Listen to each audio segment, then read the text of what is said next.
Max Verstappen may have finished second under the glowing lights of Marina Bay, but his face said it all: frustration, exhaustion, and disbelief. What was supposed to be a statement comeback turned into a long, painful struggle for the Dutchman. Nothing went smoothly, Verstappen admitted bitterly after the Singapore Grand Prix. And that summed it up perfectly: from gearbox troubles to unstable balance, nothing seemed to work in harmony for the reigning world champion. Throughout the race, Verstappen's radio messages revealed his frustration. The Red Bull RB21 felt unpredictable, a wild machine refusing to obey its master. I had a lot of problems with the gear shifts, both upshifting and downshifting. It was completely unexpected, he explained.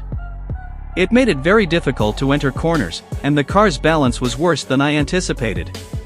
It was really hard to stay consistent. Consistency, the very foundation of Verstappen's dominance, was gone. While George Russell cruised to an easy victory in his Mercedes, Verstappen spent most of the race fending off Lando Norris.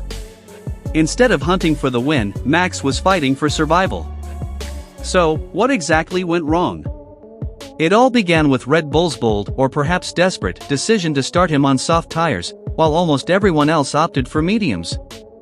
The reasoning was simple: the left side of the grid lacked grip, and Red Bull didn't want Verstappen to lose position at turn 1. But that choice came at a heavy price. I don't think our pace today was as strong as McLaren's, Verstappen said. With the hard tires, we were almost on the same pace as Mercedes. But on the first stint, I was on softs and everyone else was on mediums, so I had to manage my pace. That's what happens when you start on the inside, there's no grip there. Verstappen continued, revealing how the team's gamble hurt not just the start, but the entire rhythm of the race. We measured quite a big difference between the left and right sides of the grid, he added.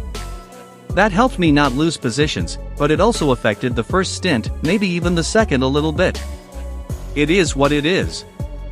It's a tone we rarely hear from Verstappen, almost resigned, almost admitting that Red Bull's invincibility is fading.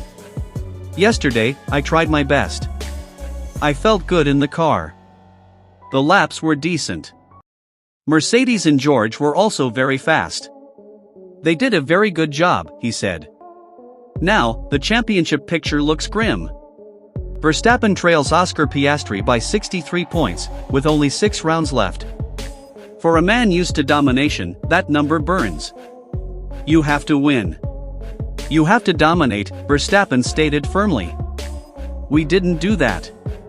At least not this weekend. We weren't catching up enough. To have a realistic chance, you need to win today, and we didn't. That's just how it is. He knows the truth: Red Bull's early season mistakes are haunting them now. We lost too many points at the start of the season, that's pretty clear.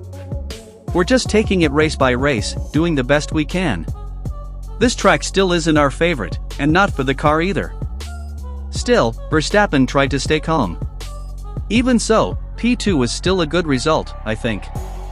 But deep down, the frustration is impossible to hide. Finishing second might sound respectable, yet for Verstappen, it feels like defeat.